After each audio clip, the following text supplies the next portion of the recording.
When the floodwaters finally receded, they left behind more than ruin. They left a secret, one the river had guarded for nearly 2 decades. The people of Belle Rive, Louisiana, were used to water swallowing their town every few years, but the storm of 2024 had been different. It had torn through levees and swallowed homes, leaving cars upturned and streets slick with the kind of silence only comes after disaster. And when the National Guard began clearing the wreckage outside an abandoned sugar mill, one of the bulldozer operators spotted something glinting beneath the thick gray mud. At first, they thought it was just another wreck. But when the sunlight caught the edge of a chrome bumper, and they saw what was stamped across the rusted plate, LOU 2005, someone stopped breathing. The car was half buried in silt, its roof caved in, its windows gone. The air smelled of river rot and gasoline. When the tow crane finally lifted it out, the letters on the trunk became visible. A faded blue sedan, the same model that had been listed in the missing persons report from 20 years earlier. The name on that report was Lila Monroe. Detective Aaron LeClaire watched the recovery from a distance, arms crossed, the wind pushing at the brim of his cap. He'd been 8 years old when Lila disappeared, but her name was as much a part of Belle Rive's folklore as the bayou itself. Every small town in Louisiana had a ghost story, and Lila was theirs. The bright-eyed waitress who vanished one summer night and was never seen again. The case had been reopened twice, each time collapsing back into rumor and dead ends. And now, 2 decades later, her car had surfaced like a confession. When the trunk was pried open, the smell hit first. Sour, ancient, chemical. Inside, tangled beneath an old picnic blanket, were the skeletal remains of a young woman. Her hands were bound with plastic cord. Her hair, remarkably preserved by the silt, was still auburn. One of the deputies turned away and whispered a prayer. Leclerc just stared. In the corner of the trunk, sealed in a waterproof pouch, was a small Polaroid photo. It showed Lila standing by that same car, smiling, holding a set of keys toward the camera. On the back, written in faint ink, were the words, "For luck." That night, Leclerc couldn't shake the image from his mind. The photo, the handwriting, the quiet joy frozen in her eyes. The flood had torn open more than the earth. It had opened something in him, something he didn't yet understand. He joined the department after years of chasing bigger jobs in New Orleans, telling himself small-town work would be quieter. But nothing about this felt quiet. The next morning, the lab confirmed the identity. The dental records matched. It was Lila. After 20 years, the missing girl had come home, though not in the way anyone hoped. News spread fast. Reporters arrived, locals whispered, and old wounds reopened. People who had stopped believing in answers now wanted explanations. And Leclerc, who hadn't even been part of the force when it happened, found himself standing in the middle of it all. He pulled the original case file from archives that smelled of mildew and neglect. The folder was thin, the paper brittle. According to the report, Lila Monroe, 24, had last been seen leaving the Riverside Diner at approximately 11:15 p.m. on July 6, 2005. She'd told a coworker she was heading to meet someone by the water before her shift ended. Witnesses later reported hearing a car engine rev near the old levee road around midnight, followed by a single loud splash. The next morning, her car was gone, and so was she. The lead investigator at the time had been Captain Raymond Holt, a name that made every officer in the building go still. Holt had retired abruptly in 2006 and died of a stroke 5 years later. He'd been respected, feared, and quietly controversial. His notes on the Monroe case were precise to the point of sterility. Dates, times, interviews, but no emotional weight, no speculation. It was as if the case had been written to end itself. Leclerc sat in the flickering light of the evidence room, flipping through the pages. Again. Something bothered him. Holt's final entry mentioned a witness, someone named C. Durant, who claimed to have seen Lila arguing with a man at the levee earlier that night. But there was no transcript, no follow-up report, nothing. It was as if the statement had vanished. He decided to find Durant. The name wasn't in the current database, but an address from 2005 listed a small property near the bayou. The house was still there, a sagging wooden structure half swallowed by vines. When he knocked, no one answered, but the door creaked open with a push. Inside, the air was thick with the smell of damp wood and dust. A single framed photo sat on the mantel. A man and woman standing on a fishing dock, smiling into the sun. The man's face was familiar. Leclerc couldn't place it at first, but then it hit him. He'd seen that face before, in one of the old department photos. Captain Holt. He stepped closer. The woman beside him wasn't his wife. On the back of the photo was a name scrawled in looping handwriting, Clara Durant. Leclerc felt something cold settle in his gut.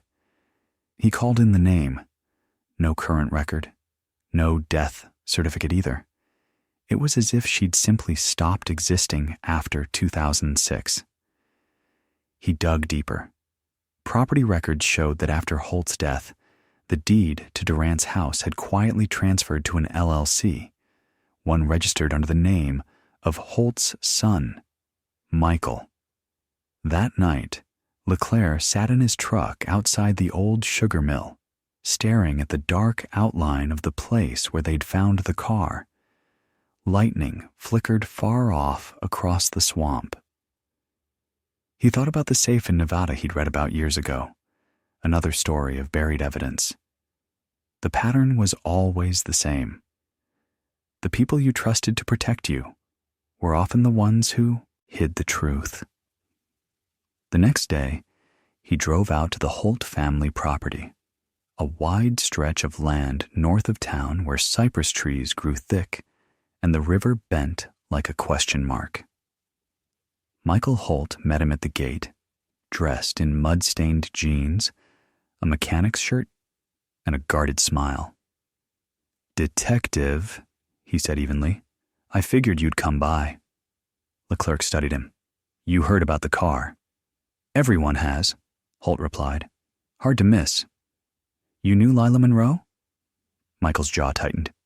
"Everyone knew Lila. She worked at the diner. She was nice." "Did your father know her?" A pause. Then, he knew everyone. Leclerc nodded slowly. "We found something in her trunk. A photograph. Same car, same day she disappeared. Your father's handwriting was on the evidence bag that sealed it." Michael's eyes flicked up, quick and sharp. "Then maybe you should ask him." "I can't," Leclerc said quietly. "He's dead." Michael looked away, and for a moment, the mask slipped. Beneath the calm exterior, there was something else. Guilt, or fear, or both. "Then I guess you're out of luck," he muttered. Leclerc left without pushing further, but as he drove back, his mind kept circling the same thought. Michael had inherited more than property from his father. He'd inherited silence. That evening, as rain began to fall again, Leclerc returned to the station. The forensic report had arrived. The binding cord found in Lila's car was a unique industrial type used primarily in shipping facilities. only 2 companies in Belle Reve had used that material back in 2005. One of them was Holt Logistics, a warehouse business run by Michael Holt. Leclerc stared at the printout, his reflection faint in the glass window beside his desk. Somewhere beyond the walls, thunder rolled across the bayou. The sound was low, constant, like the hum of something waking up after a long sleep. He spent the next 2 days reconstructing the timeline again, cross-referencing payrolls, phone logs, and weather reports from that night. What he found chilled him. Michael Holt had clocked out of his warehouse shift at 10:52 p.m. on July 6, 2005. Lila had left the diner at 11:15. The drive between them? Less than 15 minutes. Leclerc decided to pay him one more visit, but when he reached the Holt property, the house was dark. The front door was ajar. Inside, the smell of gasoline hit him like a slap. He drew his weapon and stepped cautiously forward. The living room was empty except for a single file folder sitting on the kitchen table. Across the cover, written in shaky pen, was his own name. He opened it. Inside were old photographs, crime scene images from 2005. They weren't official prints. These had been taken from angles no police photographer would have used. Lila's car, half submerged. A pair of gloved hands holding the same evidence bag he'd found last week. In one corner of the frame, barely visible in the reflection of the car window, was a man's face, Michael Holt. Before Leclerc could process it, a floorboard creaked behind him. He turned fast, weapon raised, but there was no one there, just the faint hiss of rain through a broken window. He backed toward the door, heart pounding, when something outside caught his attention. Headlights. A truck parked at the edge of the property, its engine running. By the time he reached it, the driver's seat was empty, the keys still in the ignition. On the passenger seat lay another Polaroid. It was a photograph of the bayou, taken at night. In the distance, something shimmered beneath the water's surface. On the back of the photo were 4 words, written in the same looping handwriting as before. "You haven't found me." Leclerc stared at it, rain dripping down his coat, and felt the weight of the flood pressing against him again. Not just the water, but the years of secrets it carried. He realized then that the river wasn't done talking. It had one more truth to give, and he was going to dig until he found it. The following morning, Belle Reve woke to the sound of rain again, softer this time, but steady, an echo of the flood that had just begun to fade from memory. For Detective Aaron Leclerc, the night had barely ended. He hadn't slept. The Polaroid from the truck sat on his desk under the dim lamp. The words on the back burned into his thoughts. "You haven't found me." He had read them a dozen times, tracing the loops of the handwriting, feeling the same dull pull in his chest each time. Whoever had left that photograph wanted him to look deeper, to keep digging. And now he knew exactly where to start. He drove out before dawn toward the bayou, the truck headlights cutting through fog and cypress. The water was low again, exposing more of the muddy banks, and the air carried that thick, metallic smell of decay. He parked near the same levee road where Lila Monroe had vanished in 2005, the same stretch that now seemed cursed with memory. The flood had peeled back layers of earth and time, leaving behind remnants of things that should have stayed hidden. He waded through ankle-deep water until he saw it, the shape from the photo, half buried in silt. It wasn't another car. It was a barrel. The metal was corroded, the paint nearly gone. But when he pried it open, the contents inside were unmistakable. Human remains, long decomposed, the faint outline of a woman's body curled inward. She wore a chain around her neck with a small silver charm in the shape of a crescent moon. Or recognized it immediately. He'd seen the same symbol before, etched into the corner of the old photo of Clara Durant and Captain Holt. He stood there for a long moment, rain dripping from the brim of his hat, the sound of insects and water filling the silence. Then he called it in. Within an hour, the site was surrounded by floodlights and forensic tents, the smell of mud and death blending into something unreal. When the medical examiner arrived, she confirmed what Leclerc already knew in his gut: female, late 40s, likely dead between 2005 and 2006. It was Clara Durant. The discovery tore through Belle Reve like another storm. The local news called it the second body in the flood. To the townspeople, it was a tragedy. To Leclerc, it was confirmation. Captain Holt hadn't just covered up Lila Monroe's murder. He'd silenced the only witness who could have exposed him. And now, 20 years later, his own son was finishing what he'd started. That evening, Leclerc drove out to the old warehouse district where Holt Logistics had once operated.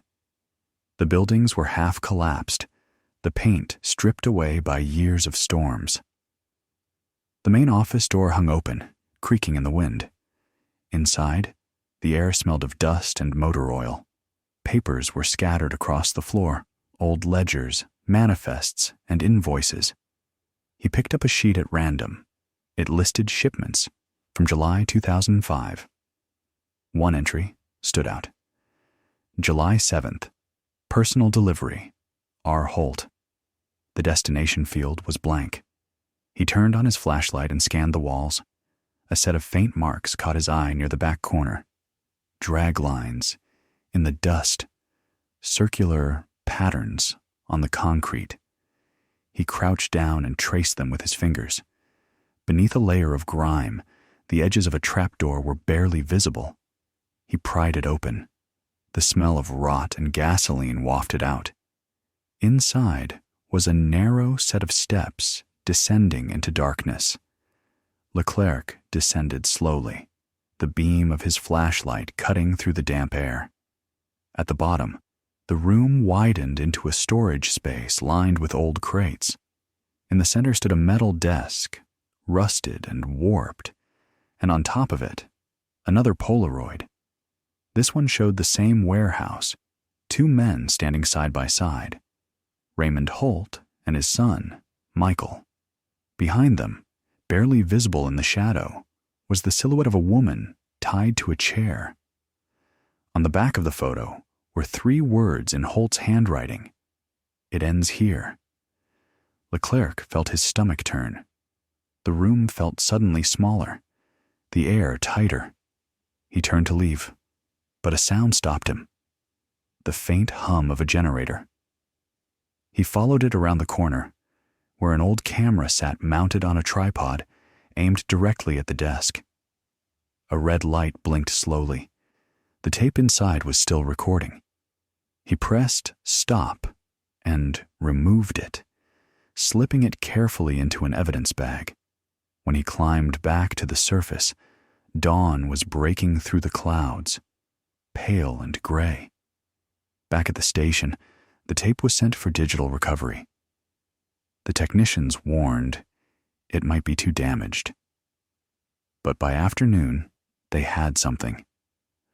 Leclerc watched the grainy footage alone in the viewing room, the flickering image barely holding together.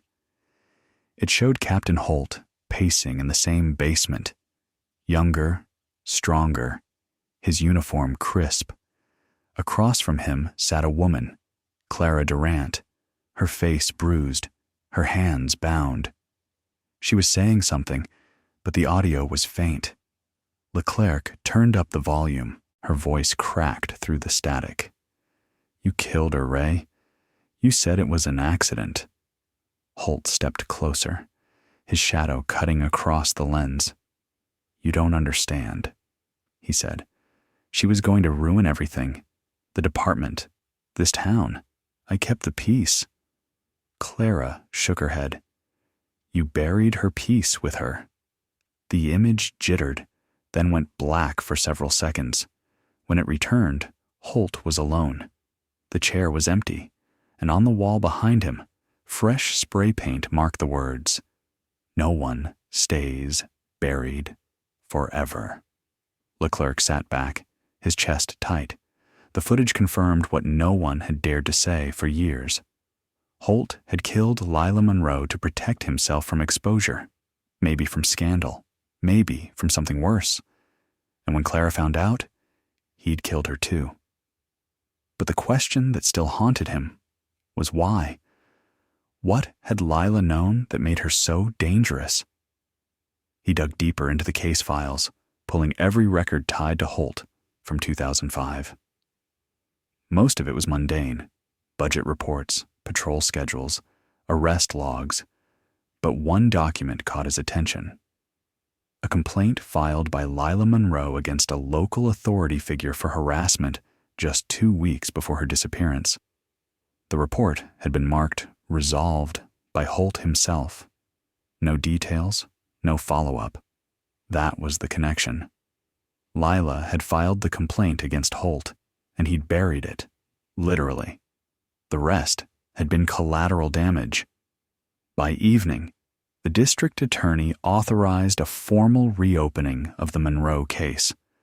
Forensic teams combed through the warehouse, the Holt property, and every connected location. They found more evidence than anyone expected. Personal letters from Lila addressed to R.H., a fragment of her handwriting, matching the note found in the car, and, in a chilling twist, a key ring with 2 charms, one shaped like a heart, the other a crescent moon, identical to Clara's necklace. The women had known each other.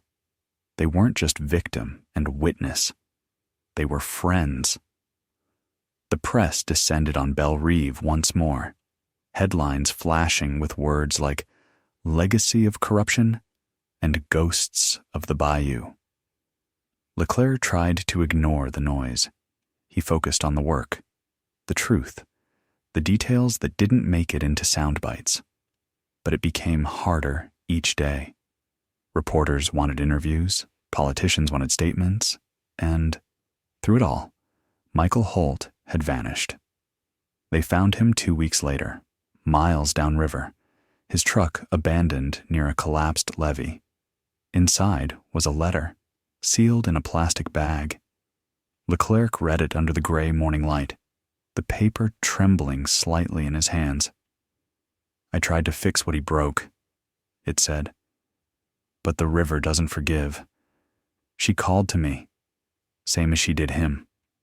Maybe now we can all be quiet." They searched for his body for 3 days, before the current finally gave it back. It washed ashore, near the same place where Lila's car had been pulled from the mud. The circle was complete. The official record would later say the case was solved, the victims identified, the killer confirmed, the evidence recovered. But to Leclerc, the word "solved" felt hollow. Nothing about this was solved. The truth had simply risen, like the flood itself, swallowing the past and leaving wreckage in its place. In the weeks that followed, the town began to rebuild again.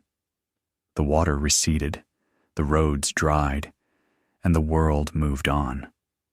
But some nights, when the air was still and the moon hung low over the bayou, Leclerc would drive back out to the levee and sit in silence. He'd stare at the place where the car had been, where the flood had uncovered what time tried to erase. He'd think about Lila, about Clara, about all the others whose stories never made it to paper. And he'd think about the river, how it takes and gives, how it holds its secrets until it decides you're ready to hear them. He kept one photograph from the case, not the Polaroids, not the gruesome evidence, but the first picture ever taken of Lila, the one they'd found in her trunk. In it, she's smiling, her eyes bright, the car gleaming in the background. He framed it and kept it on his desk. Some nights he'd catch himself staring at it for too long, wondering what she might have said if she'd lived long enough to see justice come. The last entry he made in his notes read simply, "She didn't drown, she was buried, and the river waited until it was ready to speak." On the final day of the investigation, the sheriff's department held a quiet memorial at the old levee. No cameras, no reporters, just a handful of officers and two families standing beneath the gray sky. LeClaire spoke briefly, his voice steady but low. "The flood uncovered more than a car," he said. "It uncovered the truth, and truth doesn't rot, it waits." When it was over, he stayed behind while the others left. The bayou was calm that day, glassy and still, reflecting the bruised color of the clouds above. He crouched by the water and placed a small bouquet of wildflowers in the current. They drifted slowly, carried away by the same river that had once kept its silence. He watched until they were gone, then whispered the same words he'd written in his notes.